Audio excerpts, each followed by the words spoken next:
rapture is not going to take place before the Antichrist comes, Sorry for the bad news. I used to think like that.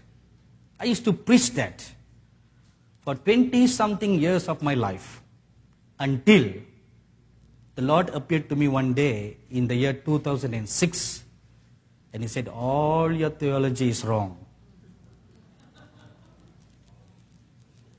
And for 1.5 hours, He explained to me from the book of Revelation the timelines. And then He said, the church will go through the fire. It must go to the final fire. Your final test of obedience is whether you're going to take the mark of the beast or the mark of the Lord your God. That is your final test of obedience. That is the final fire that will refine, purify, make the bride pure and undefiled. You must go through that fire to become purer than gold. So if you will not fortify your spirit now, during the good times, what will you do during the bad times? Learn this strategy from Joseph. During the good times, they store up wealth for 7 whole years, so that when the bad times come, they will not suffer. They are well fed and strong. If during these good times, if you will not build up your inner man to be bold and strong, when the evil one comes and tempts you, what will you do?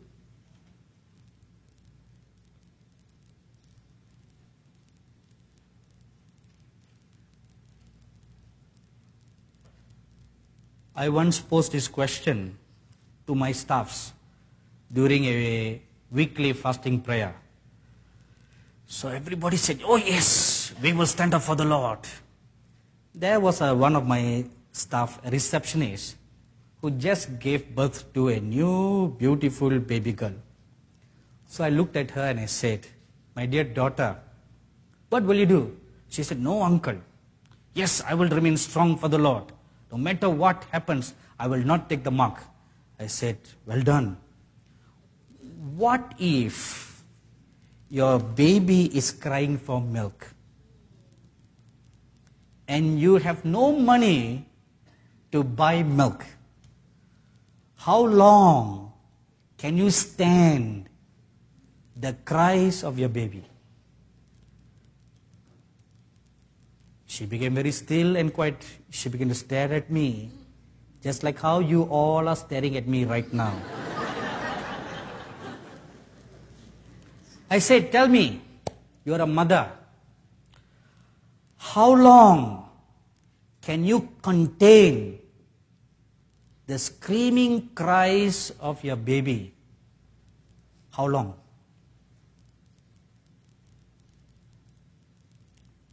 Baby or little children, how long?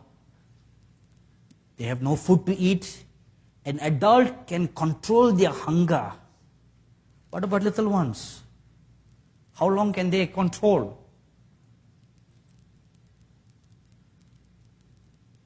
So she told me, no uncle, I will let my child scream herself to death. I said, okay, very good. What if there comes these soldiers and they grab and then demonstrated it, Of course, there was no baby to demonstrate. I said, they grab your baby by the neck and they start to squeeze. What will you do now? Her tears began to roll down her eyes. She had no answers. What will you do? If you don't teach your children to be martyrs, what will you do? The Lord gave me an assignment. He said, prepare an army of martyrs for me. So we started an outreach. Since we have a television network, so I created a television program for children, because that's the age group the Lord told me. And I'm teaching them about martyrdom. Not the dangers of martyrdom, but the glories of martyrdom. This is something that people don't know, no? They think it's painful to get killed or hurt. No, it's so glorious. Glorious. Before you even feel a tinge of pain, your spirit leaves the body. This is something most people don't know. And it's only the flesh that's getting hit. You know, your spirit is already out of the body. It's already out. There's only the first tinge of pain, that's all. It leaves the body.